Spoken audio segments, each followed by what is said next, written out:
Assalamualaikum warahmatullahi wabarakatuh. Waalaikumsalam warahmatullahi wabarakatuh. Sugeng Kang Seniman. Alhamdulillah. Alhamdulillah. Jadi kita mungkin ingin menyambung obrolan kita sebelumnya. Iya. Karena saya kan selaku orang yang menjadi penjaga kabar kuburan itu masih penasaran sebenarnya dengan kabar-kabar yang selama ini terkubur. Begitu kita kabarkan kok banyak sekali hal-hal yang masih misterius, terutama Kang Seniman sebagai pengurus ya PWI Kebumen, Kang. Iya, salah satu. Jadi saya jadi pengurus taat juga jadi pengurus PWI. Oh iya. Jadi yang sebenarnya ingin saya tanyakan ke Kang Seniman ini selaku pengurus PWI. Pemalsuan makam di Kebumen itu sudah banyak. Ya setidaknya ada lah ya. Setidaknya ada yang itu terus terangnya itu sebenarnya yang kita temukan dan kita identifikasi itu kan bersama-sama tim. Itu pertama ya, itu petilasan jadi dijadikan makam. Iya. Misalnya di Desa Wanakrama, Kecamatan Alian itu ya. Iya. Jadi kalau kita melihat peta Kebumen ini ya, pemirsa, karena di belakang kita ada peta Kebumen itu berarti kalau Wanakrama itu di daerah-daerah sini ya. Iya. Di daerah sini ya, iya kan. Di gunung lah. Di gunung, lalu yang di daerah selatan.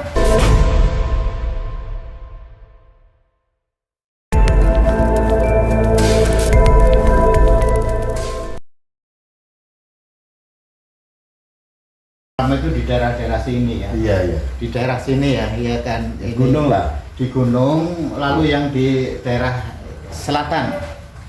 Yang selatan kita belum menemukan. Belum ya. Kalau selatan ini rata-rata itu makam-makam pepunden yang kemudian setelah kita menelusuri silsilahnya ternyata ada dukungan manuskrip. Kalau dan dukungan manuskrip itu bukan makam dari Mbak Alawi. Bukan.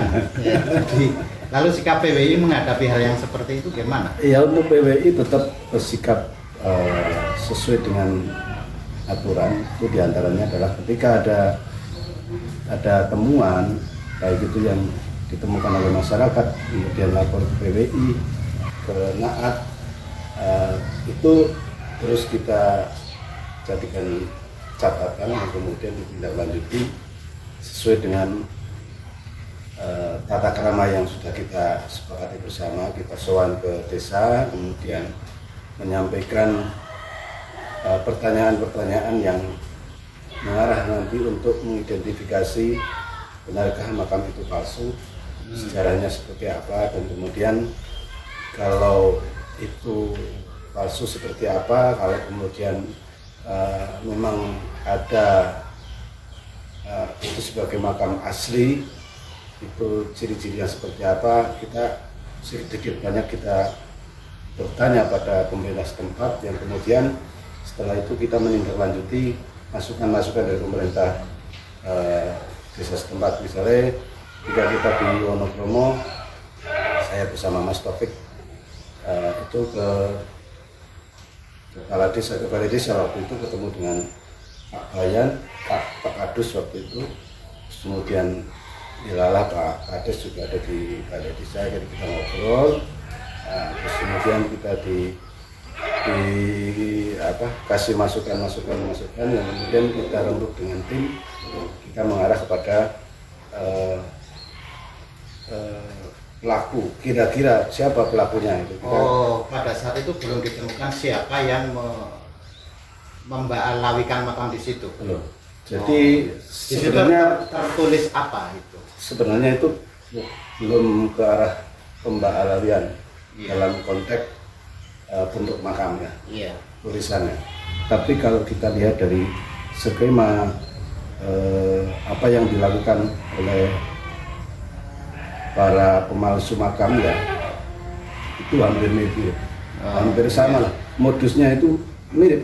Tahu-tahu di situ ada makam yang aneh gitu ya? Ya, satu diantaranya adalah diganti tulisannya. Diganti tulisan. Ya, jadi yang tadinya kalau Kendelusi itu sebenarnya tilasan, Iya. terus ditulis makam. Oh, gitu. Ditulis di situ Sayyid Abdurrahman atau enggak salah, Gitu ya. Di desa di Wonokromo. Wonokromo ya. Jadi Itu sekarang udah oleh si pelaku sudah dihilangkan ini. ya. Tapi kita tidak kemudian serta-merta dibiarkan saja, dokumentasi itu tetap kita simpan. Iya. Jadi pemirsa, kebetulan hari ini saya sebenarnya ingin tanya banyak kepada Kang Seniman ini di rumahnya yang dia pengurus PWI Perjuangan Wali Songo Iya. Indonesia Kabupaten Kebumen. Kebumen, yang itu artinya adalah sebuah gerakan sosial ya untuk menangkal bagaimana pembalawian makam-makam yang ada di Kebumen. Mengingatkan saya ini sebenarnya Kang Seniman,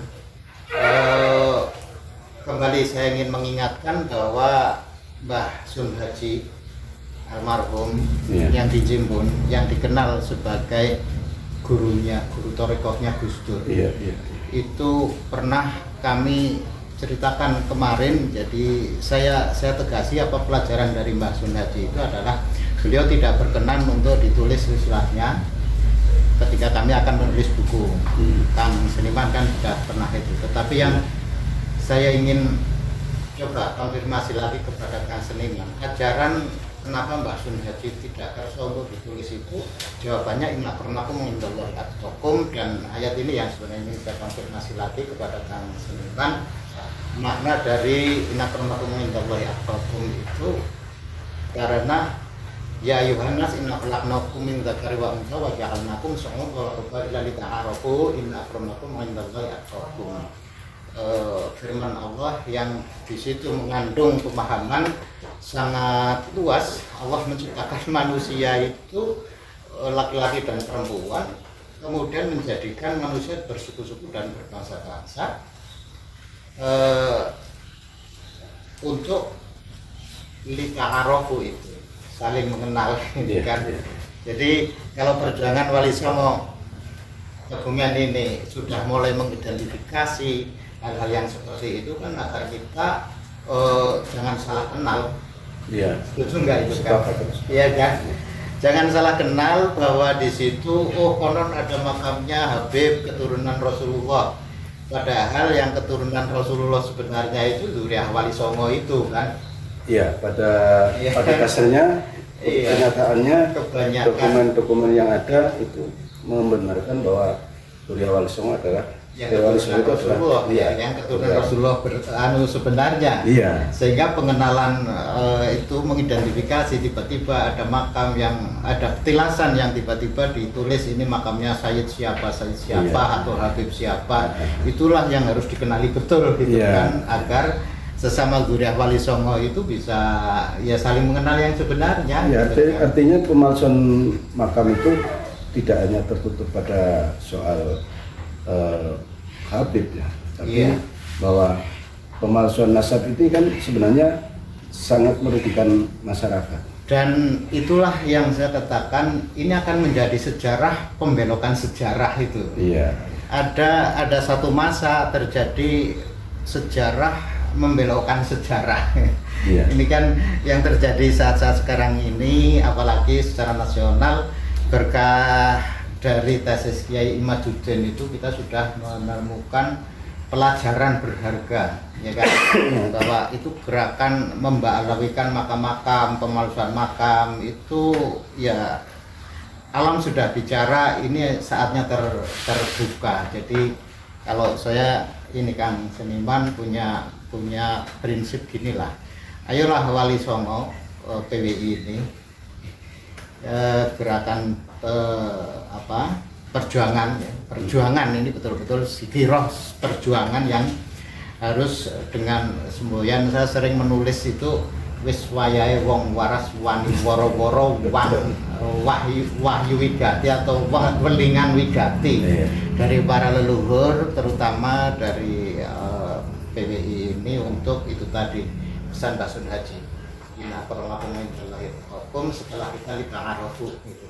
Jadi kalau misalnya satu keluarga lain, oh ternyata ini zuriatnya tersambungnya ke sini, ketemunya di sini, itu kan, oh, artinya litangarobunya itu terjadi, dan itu tadi kita ingin mencapai apa, litangarobunya atau Dan bicara tentang rasul haji, ya. itu salah satu dokumen yang kita dapat, panjenengan juga dapat bahwa ternyata sudah ada proses pembalawian masalah. Iya, saya juga menemukan itu. Jadi ketemunya Abdullah itu. Iya.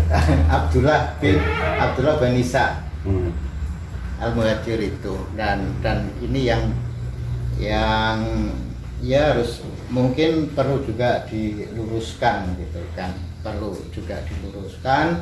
Karena itulah ini loh Kang Seniman, saya terpikir juga ada benang merah antara pembalawian makam-makam dan terutama ini yang kaitannya dengan Pangeran Diponegoro kan juga sudah dibalawikan gitu Iya. kan.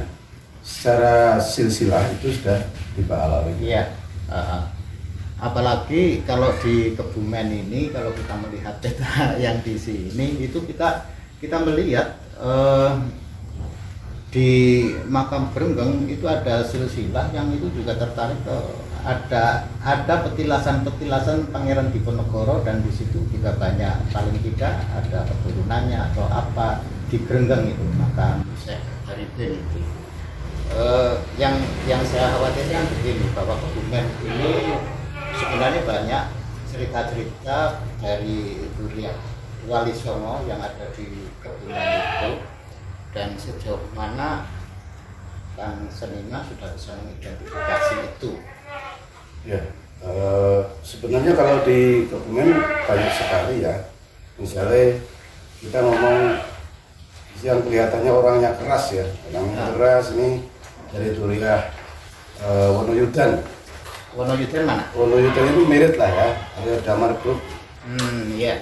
Nah, ternyata ketika saya mencari dokumen dan ternyata kita mendapatkan banyak manuskrip dari Rahwan dan kemudian kita juga mendapatkan manuskrip dari Wali Songo dari Naat, ternyata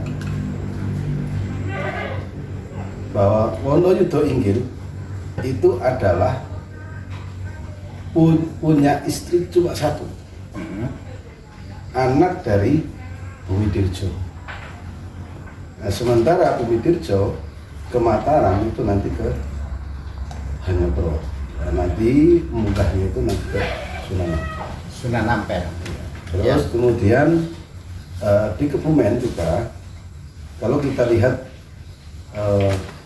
Mangir ya, kalau di Kebumen itu ada Arung Pinang, ada ya Arung Pinang nanti lebih banyak yang ke rumpunnya itu ke Bumi Dirjo. Iya. Terus kemudian tapi itu kan nanti perkawinan juga dengan Wonoyudan. Terus dengan Mangir. Iya. Mangir itu sebenarnya kalau kita lihat dari Madusino itu kan anak dari Pembayu. Iya. Perkawinan dengan Mangir 4 ya. Nah, itu ternyata punya istri namanya Dewi Majes. Ke atasnya kemana? Ke Sunan Kalijogo. Ke Sunan Kalijogo. Jadi terus kemudian yang kecil-kecil lah, misalnya kayak Sianom Sudakasa. Itu kan panjat laki-lakinya ke Demak. Oh Nah, iya. Demak itu kan jadi menantu Ampel. Jadi nanti nyambung ke. Iya. Terus kemudian yang di sini banyak sekali ya. ya yang melegenda misalnya Syabdul Karim Iya. atau dikenal dengan Santri Putri. Yang di Dungwot Iya. Tambrak ya. Iya, itu ternyata panter laki-laki dari Sunan Kalijogo. Malah Sunan Kalijogo, padahal Abdul Karim itu kan yang dari putra Bupati Tuban. Ya, Iya. yang mondok di Semelamu, Semelamu. yang kemudian punya sebuah karomah bisa nongkrong di dahan pisang gitu. Iya. Saya Mbah Abdul Karim yang makamnya di Dungkot itu ternyata justru putra Bupati Tuban, tetapi pancarnya dari Sunan Kalijogo.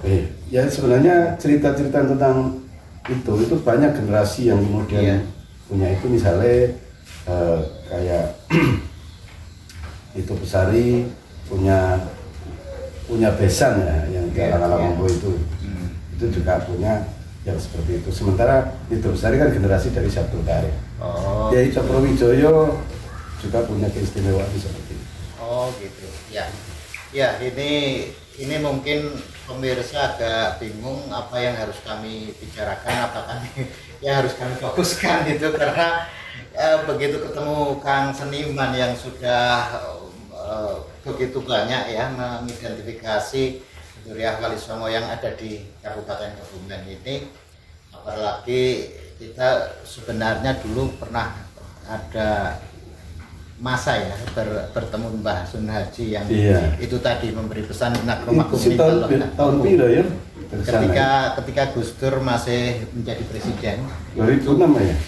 Ya itu yang persisnya ya, pokoknya pas itu Gus Dur masih jadi presiden, kita antusias untuk bagaimana seorang Mbah Sun Haji yang semulanya kiai kampung gitu terkenalnya, begitu Gus Dur ke situ dan ternyata ini ada pesan yang disampaikan oleh Gus Dur secara tidak langsung pada saat ada apel besar dulu Gus Dur menjelang dilengsarkan. Itu ada apel besar di Senayan dan Mbah Sun Haji tidak rawuh gitu. Jadi seakan sudah tahu sebelumnya bahwa apapun Gus Dur memang harus turun gitu, sehingga Mbah Sun Haji diatur untuk rawuh di apel besar itu, tapi tidak harus. Dan Gus Dur menyebut di situ satu-satunya kiai yang disebut oleh Gus Dur itu adalah Mbah Kiai Sun Haji dari Kebumen, dan ternyata ini mengandung pesan yang kalau saya tangkap itulah saatnya Gus Dur untuk menyampaikan bahwa tidak ada kekuasaan yang patut dipertahankan dengan pertumpahan darah. Waktu itu kan pasukan berani. Saya yakin itu juga pesan-pesan bijak, pesan mutiara, pesan yang sebenarnya harus didengar oleh politisi terutama yang sekarang ini pemegang kekuasaan untuk itu. Jadi kenapa Gus Dur kok harus turun dari jabatannya itu yang saya kemarin membaca kesaksian dari Pak Mahfud dan Pak Luhut dalam satu podcast itu. Ternyata Gus Dur tuh turun karena dipaksa untuk menyusun kabinet sesuai dengan kemauan pimpinan-pimpinan parpol pendukung itu. Beliau tidak bersof karena mempertahankan satu prinsip presidensil. Jadi kalau kita bicara Gus Dur kan Gus Dur juga Duriah Walisongo kan. Jadi inilah pelajaran-pelajaran yang sebenarnya Seniman sebagai bagian dari PWI yang saya yakin. Sebenarnya saya fokusnya di Naat. Iya, di Naat bahasa politisnya. Iya. Di PWI itu ya asisten aja membantu. Ya kedua-duanya kan juga dalam konteks elit Langarofu kan sebenarnya. Kembalinya ke pesan penting dari Mbah Sun Haji yang seperti itu. Dan ini Kang Seniman, lalu kita harus ngapain ya dalam kerangka itu?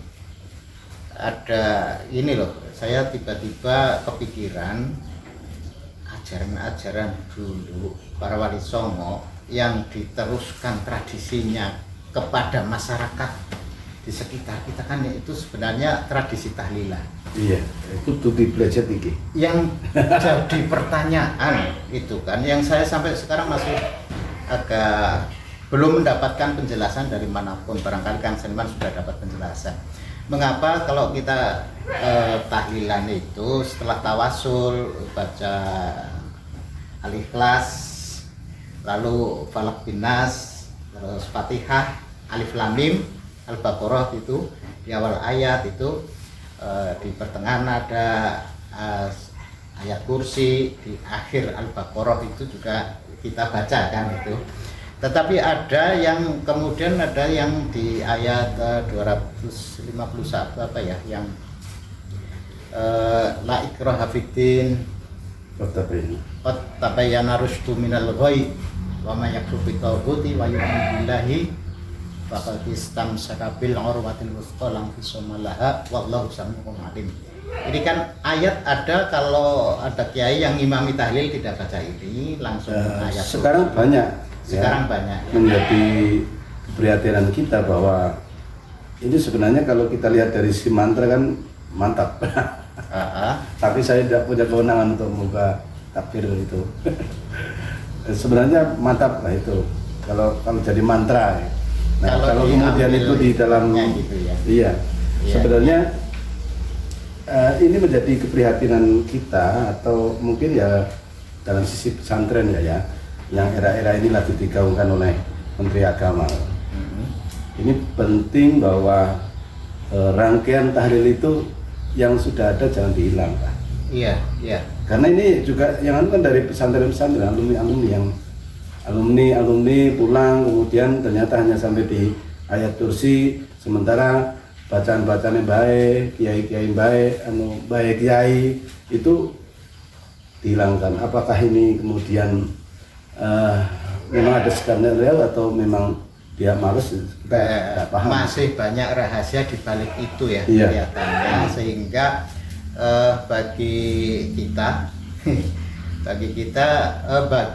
bagi Zuriyah Wali Songo ya. Iya. Khusus ya Zuriyah Wali Songo aja. Iya kan, Zuriyah Wali Songo mungkin ini yang harus terus dipertahankan ya, iya, gitu ya. Karena saya tiba-tiba melihat ada satu podcast yang tentang Lembah Tidar, Gunung Tidar. Jadi selama ini ketika kita bicara Tidar itu kan ada di sana ada petilasan, ada makam. Ada makam. Lalu pada kemarin ada Kabinet Merah Putih tiba-tiba di briefing oleh Presiden Prabowo di Lembah Tidar di Akemil, lalu dikutip mitos tentang Tidar, pertemuannya Sasubagir dengan Eyang Semar Ismoyo, Eyang Ismoyo itu kan. Iya. Dan saya pikir mitos-mitos yang selama ini berkembang itu ada pertarungan antara Sasubagir dengan Eyang Ismoyo itu 40 hari 40 malam tidak berhenti. Saya menangkapnya kok justru itu pertarungan batin juga. Pertarungan batin yang dealnya adalah kalau mau menyebarkan agama Islam tidak boleh dipaksa. Kan ada itu. Iya. Ya kan? Kalau jadi orang Islam jangan jadi orang Arab lah gitu. Ini yang era sekarang saya dapat informasi perjanjian di Gunung Tidar itu kan berlaku 500 tahun. Itu tidurnya kapan itu? Ada yang menghitung 2027. Jadi ikan berapa tahun aja? tetap masa pemerintahan Presiden Prabowo. Kita coba kita tarik benang merahnya itu, walaupun ini udah ada jatuh ya. Tetapi bahwa fakta Presiden Prabowo waktu masih menjadi Menhan pernah berpidato di depan para bupati, wali kota se-Indonesia di Makassar mengusulkan ide agar makam Diponegoro dipindahkan ke Jogja. Loh, ternyata pada saat itu kan yang jadi one team press antara lain Pak Habib Lutfi bin Yahya gitu kan. Ini kok ada benang merah yang kayak begini. Ya, untungnya itu yang saya herannya itu kan yang Sri Sultan itu langsung mereaksi untuk menolak itu, karena di sana pun sudah dirawat gitu kan. Iya, sudah dirawat, sudah ada apa di balik itu? Bagus lah ya. Iya kan? Sehingga menolak biar saja di sana, sudah di itu. Artinya ada sebenarnya upaya-upaya membelokkan sejarah, membalawikan Pangeran Diponegoro itu sangat sistematis, dan di Kebumen ternyata juga sudah berlaku seperti itu, termasuk Mbah Sungaji juga dibikinkan silsilah yang itu nyambungnya ke Ubaidillah. Itu kan sebenarnya nggak cuma Mbah Sungaji, saya menemukan beberapa rumpun keluarga di sini itu yang kemudian ujung-ujungnya ke Ubaidillah. Ya, itulah yang itu saya yakin kata kuncinya untuk mengatasi ini ya sudahlah, kita kuatkan lagi litang'arofu kita pada ya kan, dengan satu, mungkin Kang Seniman juga setuju kalau tahlilan jangan lupa la ikraha fiddin gitu kan, ya kan.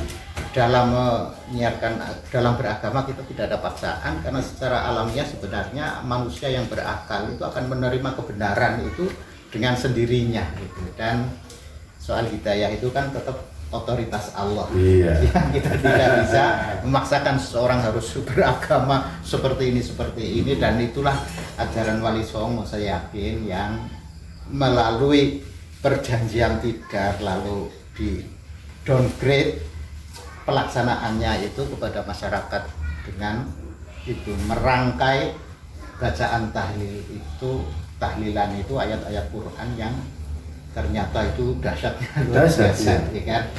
Jadi ini cerita dikit ya tentang kalau bicara soal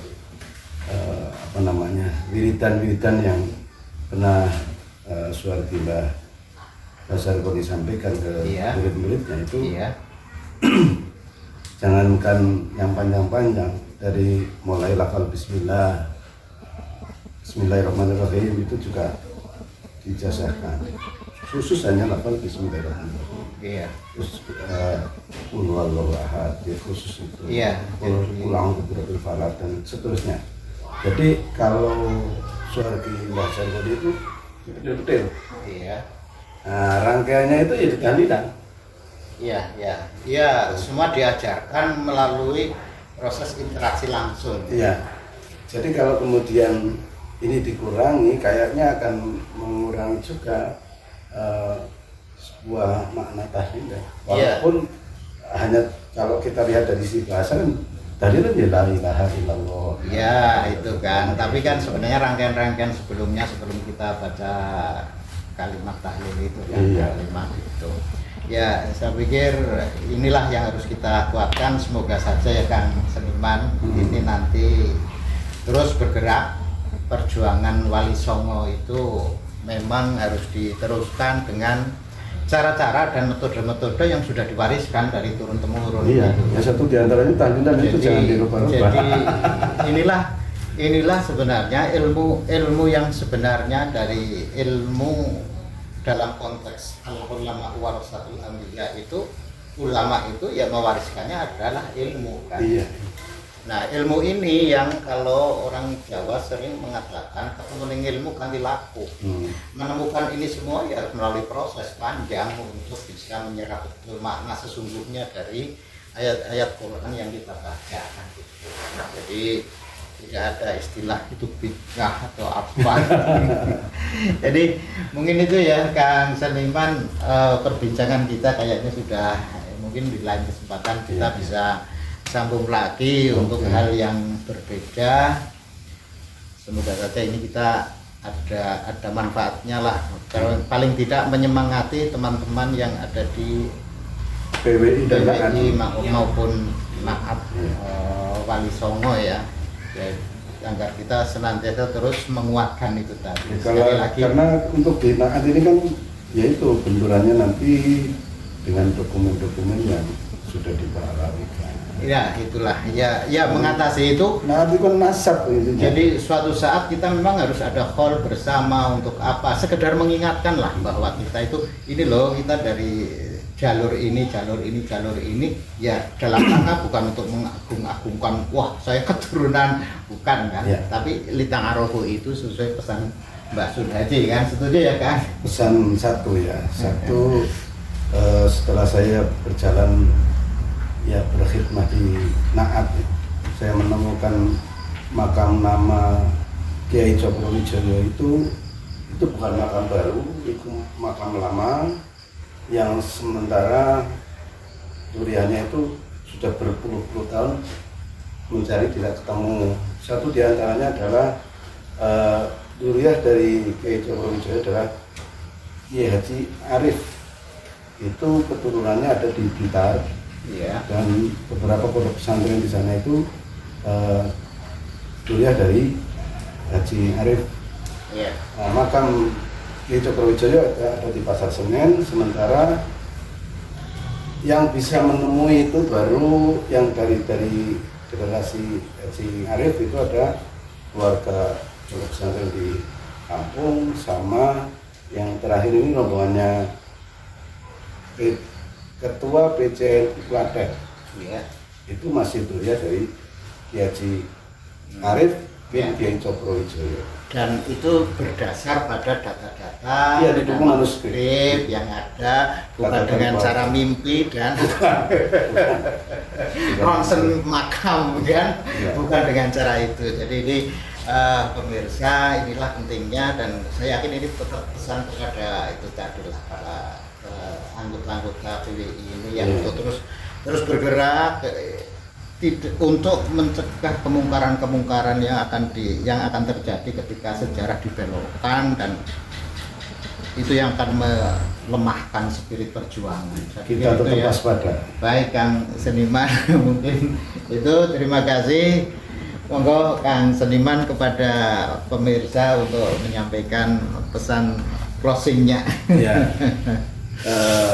pemirsa semuanya, bahwa alhamdulillah sore ini saya ketemu lagi dengan Mbak Khalid penjaga kuburan yang sudah beberapa kali ternyata bisa membuka kabar yang sudah terkubur, bahkan hal-hal yang sebenarnya ini mungkin oleh orang yang punya kepentingan dikubur, tapi sementara oleh Mbak Khalid Anwar ini ya dibuka seluas-luasnya sehingga pemirsa semuanya bisa ikut tahu perkembangan di Kebumen, terutama perkembangan soal bagaimana apakah ada pemalsuan nasab, apakah ada pemalsuan makam, itu dua-duanya ada. Terus kemudian apakah ada penemuan makam, ada, dan itu didukung oleh manuskrip. Dan yang ngetren itu sekarang adalah Sunan Delik. Iya. Sunan Delik ternyata pancer laki-laki dari Sunan Kudus. Ya di mana ini? Itu di Ngabean Mirip. Ngabean Mirip. Ya, itu ya. ada hubungannya dengan Kebumen sebelah keluarga timur. besar Syabdul Karim. Oh, Karena gitu, ternyata ya. istri dari Sunan Delik itu adalah dari Kedong Mual. Ya nanti itulah yang perlu suatu saat harus dibukukan, Iya. apa sebagai dokumen peninggalan untuk Iya. anak cucu kan. Iya. Baiklah ya. Pesan yang terakhir untuk pemirsa Seniman Urut Sewu maupun Kabar Kuburan, bahwa sebagai Duriawan Songo, ingat jangan tinggalkan sholat 5 waktu. Yang Itu kemudian yang terpenting. menelusuri makam, menelusuri sejarah nasab boleh, tapi jangan mengagung-agungkan nasab. Setidaknya setiap minggu, paling tidak malam Jumat lah, tahlilan itu jangan Iya, lupa. iya, Dengan terus- bacaan itu tadi, ayat itu terus- jangan lupa, kan gitu. Iya. Baik.